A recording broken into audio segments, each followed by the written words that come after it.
Selamat datang di channel video saya.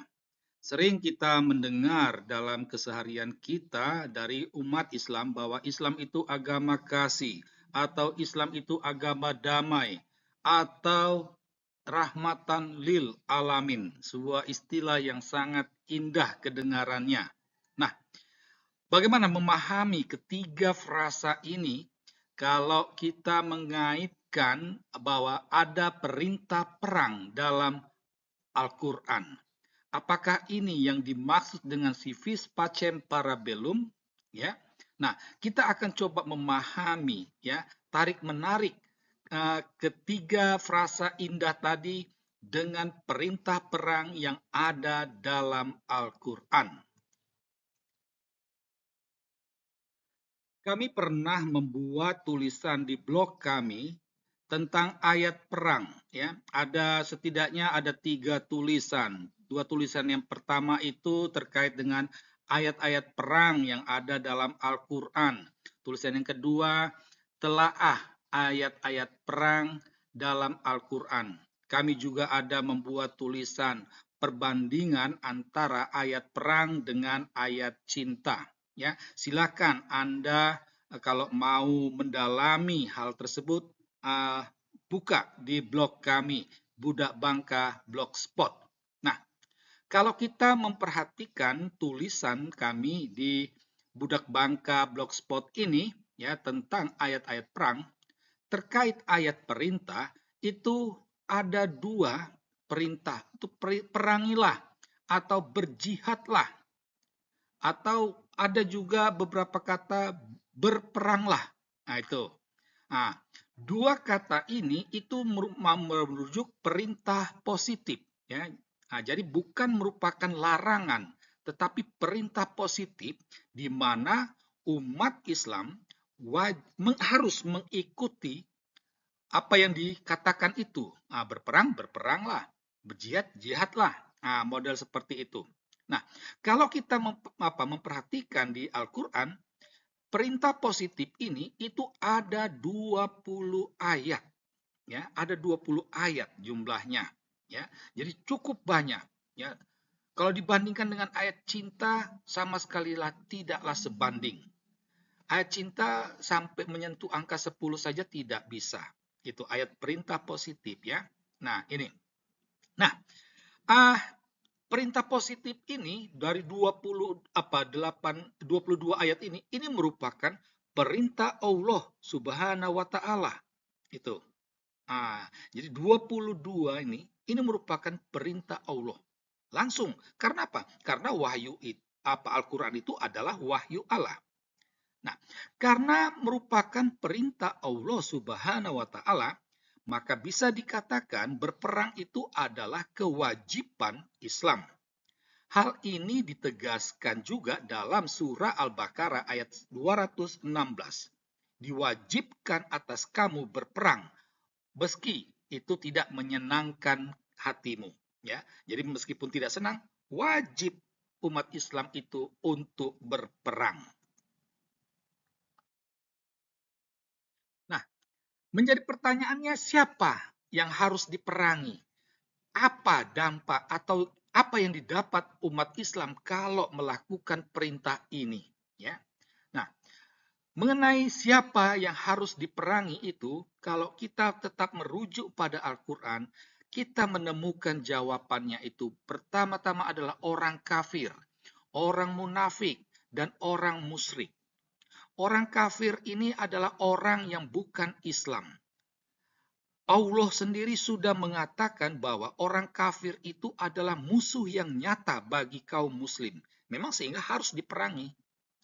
Orang munafik ini adalah orang Islam yang tidak melaksanakan kewajiban Islamnya. Sedangkan orang musyrik adalah orang yang menyekutukan Allah. Itu. Nah, jadi orang Kristen di mata orang Islam masuk dalam kategori orang musyrik juga selain orang kafir. Gitu, ya. Nah, lalu apa dampak kalau orang melakukan perintah Allah ini dengan berperang? Ya, setidaknya dampak melakukan perintah berperang ini ada jangka pendek dan jangka panjang. Kalau jangka pendek itu artinya orang mendapatkan jarahan, rampasan perang. Rampasan perang ini bisa dalam bentuk barang, bisa juga dalam bentuk budak. Budak yang dicari itu lebih pada perempuan karena bisa melampiaskan hasrat seksual, ya. Karena misalnya Muhammad sendiri banyak wanita istrinya itu gundiknya itu berasal dari rampasan perang ini gitu ya. Sedangkan jangka panjang itu adalah masuk surga. Orang yang ikut berperang ya dan mati dalam peperangan ada jaminan untuk masuk ke surga. Nah, inilah dampak untuk melakukan perintah perang tadi. Nah, dari uraian tadi kita bisa menemukan 3 butir penting dari ayat perang ini, ayat perintah ini. Yang pertama itu adalah jika Al-Quran adalah wahyu Allah, maka berperang adalah kehendak Allah Subhanahu wa Ta'ala.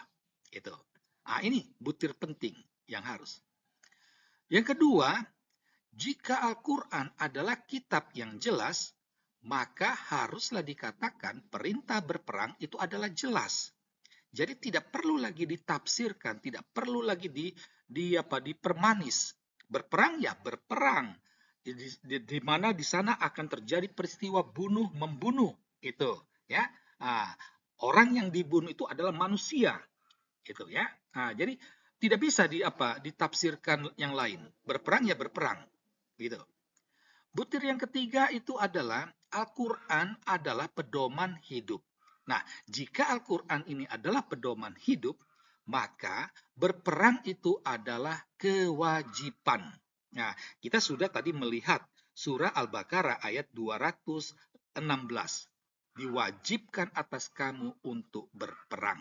Nah, oleh karena itulah umat Islam wajib berperang. Sehingga dari sini ya kita dapat memastikan Islam itu adalah agama perang. Berhadapan dengan ayat-ayat perang ini, seringkali umat Islam mengajukan rasionalisasi. Nah, maka kesempatan kali ini saya mau mengajak Anda untuk melihat, menyikapi, mengkritisi rasionalisasi Islam tersebut. Yang pertama-tama, sering mereka mengatakan bahwa ayat perang itu harus dibaca dalam konteks waktu. Artinya, yang diperangi itu adalah orang-orang pada zaman Muhammad. Itu. Nah, sederhananya mereka mau mengatakan bahwa ayat perang itu tidak lagi berlaku untuk saat ini. Nah, sehingga dengan demikian kita bisa mengatakan bahwa wahyu Allah ini sudah mati dan tidak relevan lagi. Nah, kalau tidak relevan lagi ya untuk apa dia ada dalam kitab Al-Quran? Bikin tebal-tebal saja, bikin capek orang menghafal, mendingan dihapus saja. Karena tidak apa, sudah mati, sudah relevan. Itu kalau mereka menggunakan rasionalisasi harus baca konteks waktu. Ada juga mereka sering mengatakan bahwa perang juga dilakukan oleh umat agama lain. Nah, ini ibaratnya anak SD ya kedapatan menyontek oleh gurunya, lalu ditegur oleh gurunya, lalu dia membela diri, murid lain juga menyontek kok, model seperti itu. Nah, tapi sayangnya umat Islam ketika berasionalisasi seperti ini sama sekali tidak bisa melihat perbedaan dasar tindakan. Umat agama lain melakukan perang itu sama sekali tidak ada dasar ajaran agamanya, tidak ada perintah Allahnya. Sedangkan Islam semuanya itu dilakukan berdasarkan perintah Allah. Jadi sudah sesuai dengan ajaran agamanya. Beda. Yang ketiga, mereka seringkali berasionalisasi bahwa perang melawan kemungkaran. Jadi artinya sudah ada pemaknaan baru. Itu. Nah, pemaknaan baru seperti ini jelas-jelas bisa dikatakan tak sesuai dengan surah Al-Baqarah ayat 216. dan bertentangan dengan kehendak Allah Subhanahu wa taala. Karena apa? Karena Allah menghendaki perang yang tidak disukai oleh umat. Begitu ya. Nah, demikianlah tinjauan kami mengenai ayat perang. Sekian dan terima kasih.